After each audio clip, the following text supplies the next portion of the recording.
I would just like to go on the record to note that the internet isn't real. And by that, I mean it's not a complete picture. And it's not that people are necessarily intentionally misleading, but just the nature of a photo or a clip or a snippet, it's incomplete. Just like, have I talked about this before? Perhaps in the Naptime Empires podcast around transparency, authenticity, blah, blah, blah. Like, you can make assumptions and naturally will make assumptions because there's only so much information that we can process as humans and only so much input that our minds can deal with. So we're going to make assumptions to simplify and reduce the cognitive load on our brain cells. So we're going to make assumptions, put people in boxes, label them and whatever, just because it's easier to deal that way. And it's not the other person's fault that we're doing that. That's just human nature. But I just want to say, like, it's not real. It's not. Basically, what's sparking this is just being on Instagram for a little bit and seeing how hypey ads and things can be. And it's like, I hope that we can develop a collective discernment and kind of like ground ourselves and remember that there are benefits and drawbacks to everything. As Liz Gilbert quotes in her book, and she quotes someone else, and I always forget who the actual person was. Or is it Liz Gilbert? And Brene Brown quotes Liz Gilbert about the ish sandwich, like there's going to be a challenge basically with whatever it is that you do. It's not all rainbows and butterflies. And if someone is trying to sell something to you and they're selling a fantasy to you, which is like the quickest way to disempower people, is to make them think, buy this, do this, and nothing will be hard ever again. It's bullish. It's not true.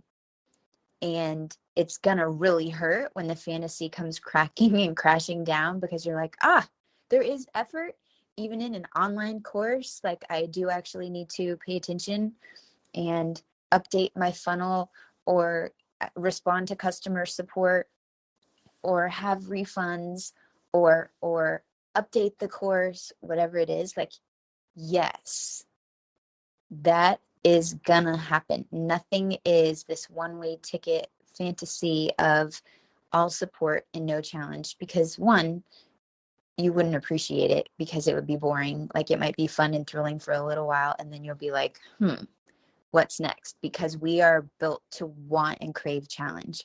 We want that sense of like, yes, I exchanged something here. Like, it matters to me. And so it was worth some effort. Not to say that it has to be hard and miserable, but the best stuff is hard and enjoyable in the sense that it's challenging, like parenting. You know what I mean? Jellybean? I just wanted to say that. Like, filter, no filter. I'm not against filters. I actually really love the filter where it makes my hair pink and purple and then there's glitter around it. And that's obviously not real. Obviously. So I'm not against that at all. I'm just saying, let's just keep our minds aware that we're never seeing the full picture. That as transparent as we may try to be with each other, there's always other stuff going on. There are always other factors in the mix. And we just, by the nature of communication, even through words, even as explicit and clear as we can be, people are going to make assumptions. Even if we're literally saying one thing, people may be like, I know you're saying that it's messy over there, that you don't have all your ish together or whatever, but surely you do. It's like, because we want to think someone has this one-way ticket of ease forever. It's just not how it works. And honestly, it's not how we would want it to work, like I said, because it would actually be very boring. But all that to say, just a reminder, if you've been getting swept up in fantasies online, program promises or offers or whatever, including my own trimester of awesome, like, please know there are drawbacks. One, because you're giving me money, you could be investing in something else. You could be doing something else with that 90 minutes a week.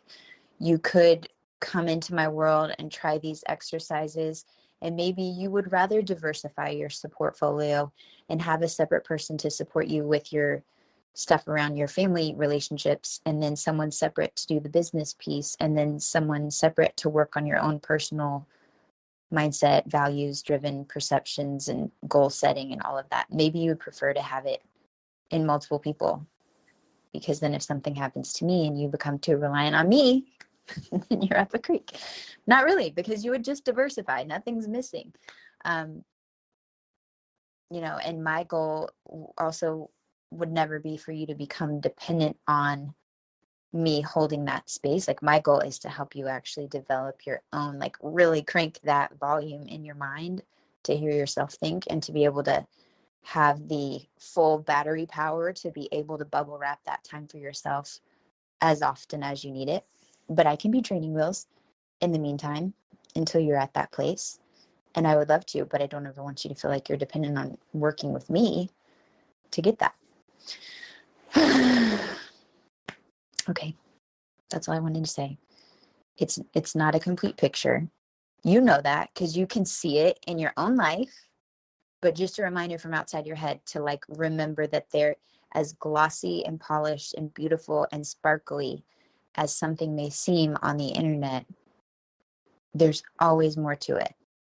And anything that's going to feel actually truly fulfilling to you is going to both support you and challenge you. But if you really get clear on your values, then you can ensure that you're choosing inspired challenges, like proactively choosing your challenges, opting into, I'm going to choose the fun, comfortable action, as opposed to, I'm just going to let myself kind of float around and be battered by the waves and then just have to react to challenges. It is possible for you to choose challenges that actually inspire you if you're willing to take the lead and take the driver's seat, take the wheel, if you will, in your own life. Is this a ramble or what? I just had to say it. Let me know if it resonates. Okay, technically that was the end of the episode, but since you're still here, 1, I'd love to thank you for spending part of your day with me, and 2, I'd love to ask you if you would take 30 seconds, maybe 60, to leave a rating and review in your podcast app before you tap out today.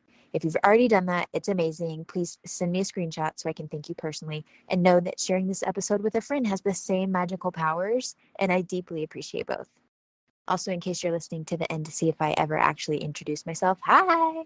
My name is Nikki Elledge Brown. I'm the host and author of Naptime Empires and this here On Her Terms podcast. You can find me around the internet at Nikki Elledge Brown in most places, but what you may appreciate most is actually over at onherterms.com. It's what I call the insider library. It's where you can get inside scoop, first listen rights, email updates every time there's a new episode, and then special insider only bonus content. It's all over in our private feed. Okay, that's a wrap for real. I'll meet you in the next episode.